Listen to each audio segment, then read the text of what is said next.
සැරට කන්න අද අපි හදමු රසම රස චිලි පේස්ට්. ඉතින් මේ ගොඩක්ම ලේසි ඕන කෙනෙක්ට හදා ගන්න පුළුවන්. ඉතින් මුලින්ම කරන්න තියෙන්නේ සුදු ලුණු ගෙඩි ටිකක් අරගෙන මේ විදිහට චූටි චූටි කෑලි වල කපා ගන්න ඕනේ. ඊට පස්සේ බී ලුණු ගෙඩියකුත් තරම් මේ විදිහට කපා ගන්න. කෑලි ටික පොඩි වෙන තරමට වාගේ චිලි පේස්ට් එකේ රස වැඩි වෙනවා. ඊට පස්සේ තාච්චියක් මේ විදිහට ලිපේ තියලා ඒකට තෙල් ටිකක් දාගන්න. තෙල් ටිකක් සාමාන්‍යයෙන් තියෙන්න ඕනේ මොකද චිලි පේස්ට් එකක් නිසා. ඊට පස්සේ තෙල් ටික රත් වීගෙන එනකොට මම මේකට දා ගන්නවා මං කපාගත්තු ලුණු ටික.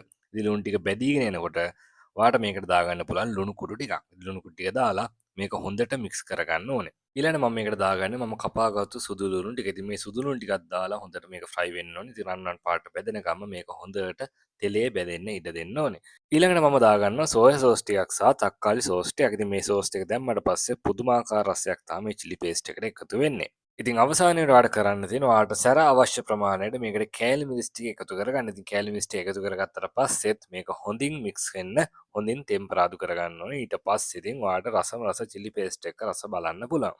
ඉතින් මේ විදිහට හදාගත්තට පස්සේ ඔයාලට පුළුවන් ඕනම බත් එකක් එක්ක වුණත් මේ චිලි පේස්ට් එක රස විඳින්න. ඉතින් හදලා බලලා මේ චිලි පේස්ට් එකේ රස කොහොමද කියන එක පහලින් කමෙන්ට් එකක් දාන්න. ඉතින් ඉස්සරහටත් මේ වගේ අපේ රෙසිපි වීඩියෝස් බලන්න කැමති නම් අපිව දැන්ම සබ්ස්ක්‍රයිබ් කරලා තියාගන්නත් අමතක කරන්න එපා. එහෙනම් ගිහින් එන්න හැම දිනෙටම සුබ දවසක්.